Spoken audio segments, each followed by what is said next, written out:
안녕하십니까. 스카우트 대전센터장 양영석입니다. 이번 시간에는 자기소개서 작성에 대하여 알아보겠습니다.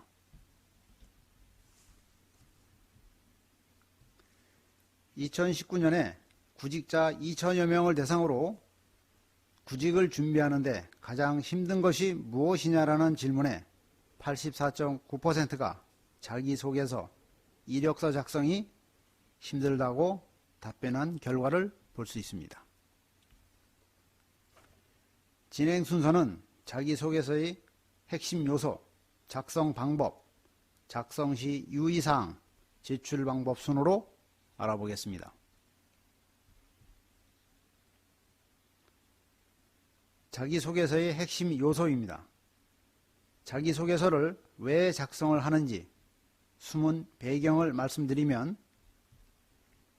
지원자가 지원한 직무와 관련된 노력이나 경험을 하였는지, 지원한 기업에 대하여 관심과 일을 할 수 있는 적합도는 어느 정도인지, 입사를 했을 때 비전은 있는지, 지원자의 가치관, 문제 해결 능력, 팀워크는 잘 갖추어져 있는지, 이러한 항목들에 대하여 평가를 하기 위한 것입니다.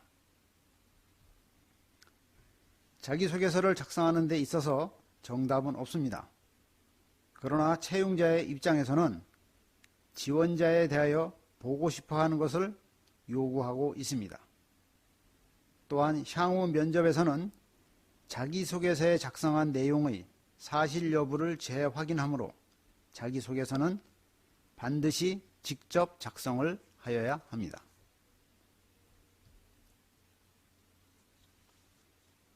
자기소개서의 구성 항목 중 지원 동기에 대하여 알아보겠습니다. 지원 동기는 지원자가 왜 이 회사에 이 직무를 지원하게 되었는지를 알고자 하는 것입니다. 따라서 지원자는 어떠한 일을 경험해 봤으며 어떤 일을 잘 해서 이 일을 하고 싶어서 무엇을 준비했는지 등과 지원자의 경험, 지식, 태도, 취득한 자격증 등을 구체적으로 작성해야 합니다.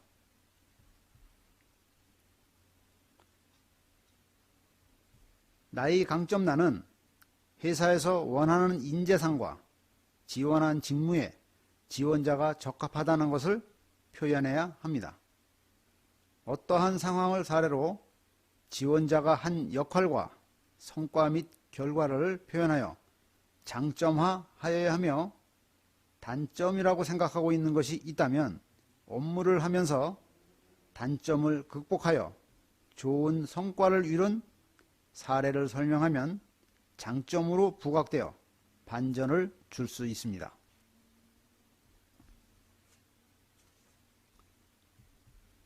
성장 과정은 지원한 직무에 대한 적합성과 관심도를 파악하기 위한 것으로, 지원자가 직무와 관련된 가치관이 언제부터 생겨서 어떻게 살아왔는지를 알고자 함입니다. 직무와 관련된 업무를 하면서 있었던 에피소드, 봉사활동, 아르바이트 경험도 중요한 내용입니다.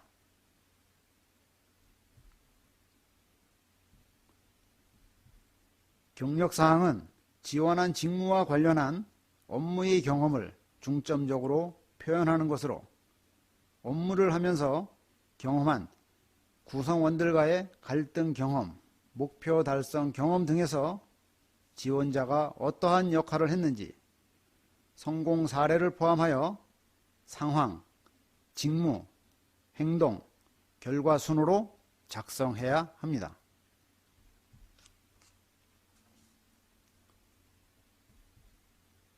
입사 후 포부는 지원 동기와 함께 중요한 항목입니다.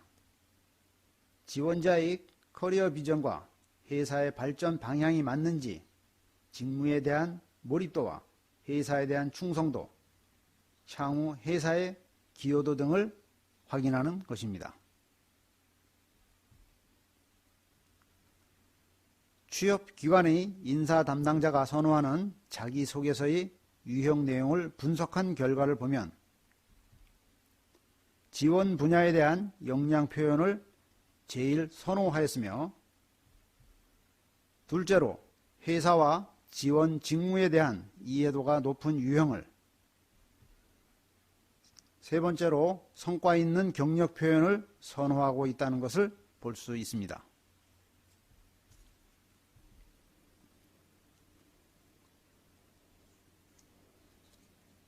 그렇다면 인사 담당자에게 호감을 줄 수 있는 자기소개서를 작성하기 위한 팁에 대하여 알아보겠습니다. 먼저 지원 분야에 대한 지원자가 적합자임을 강조하고 강한 느낌을 줄 수 있는 자신만의 이미지를 만들어야 하며, 지원 분야와 관련하여 경험한 사례를 작성하고 구성원들과의 갈등을 어떻게 해소하고 소통하여 융합한 사례,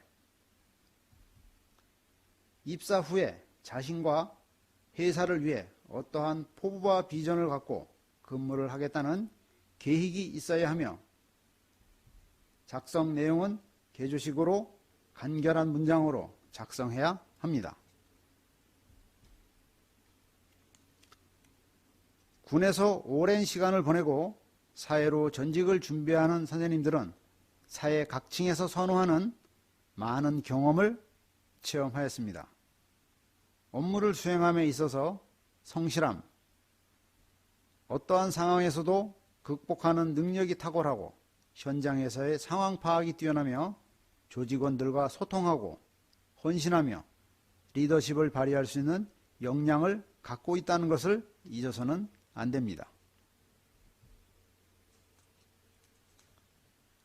군 생활 중 수행한 작전 업무를 바탕으로 작성한 지원 동기 내용입니다.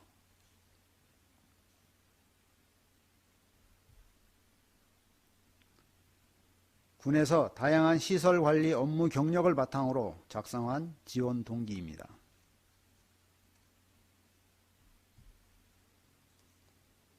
예산과 안전 업무 및 각종 장비를 경험한 업무를 바탕으로 작성한 나의 강점입니다.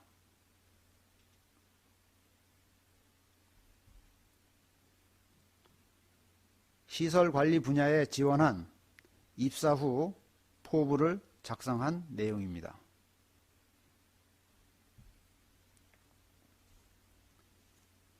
자기소개서 작성이 끝나면 제출하기 전에 체크리스트에 의한 확인이 필요합니다.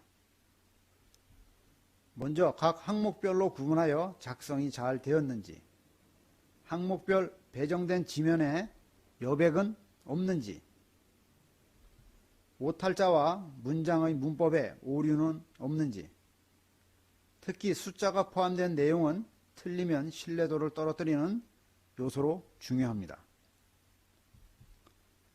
예레어나 한자를 남발하여 표현하는 것은 지양해야 합니다. 또한 직무를 중심으로 표현이 잘 되었는지 확인해야 합니다.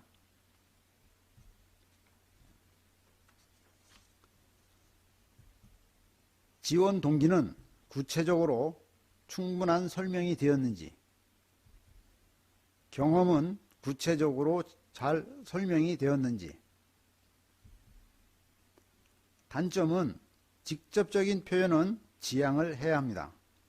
그러나 단점이 업무를 수행하면서 좋은 성과를 얻게 된 사례가 있으면 단점을 보완한 반전이 될 수 있습니다. 장점은 자랑 위주가 아닌 업무에 기여한 성과를 설명하여야 합니다. 끝으로 면접에서 흥미를 끌만한 것이 있는지를 다시 한번 확인을 해야 합니다.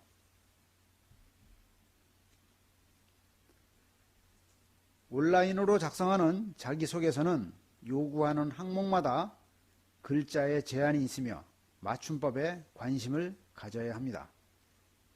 이것을 해소하기 위해서는 먼저 한글 문서에 내용을 작성한 다음 인터넷에서 글자 수 세기, 맞춤법 검사를 찾아서 한글로 작성한 문장을 복사해서 박스 안에 붙이면 자동으로 검사를 해주게 됩니다. 검사가 끝나면 다시 문장을 복사해서 온라인 문서에 붙이면 작업이 종료됩니다. 각종 채용 사이트에 맞춤법 검사, 글자 수세기를 검색해주는 기능입니다.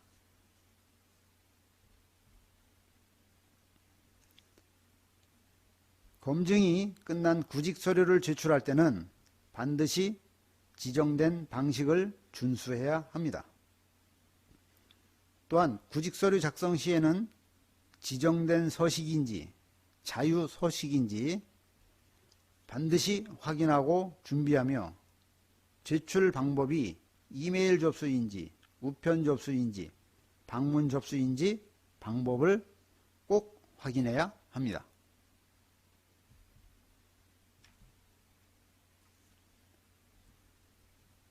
작성된 구직 서류를 이메일로 발송 시 주의사항에 대하여 알아보겠습니다. 이메일 제목에는 지원 분야를 포함해서 지원자 이름을 반드시 기재하고 증빙 서류는 PC 버전 차이로 호환이 안 될 수 있기 때문에 압축 파일로 만들지 말고 스캔을 하는 것이 좋습니다. 메일로 발송 시에는 간결한 편지를 작성하는 것도 좋습니다. 보내는 사람의 이메일 이름은 자연스러운 것이 좋으며 블라인드 채용일 경우 학교명, 성별, 나이, 사진, 출신지는 비공개 처리해서 제출해야 불이익을 받지 않습니다.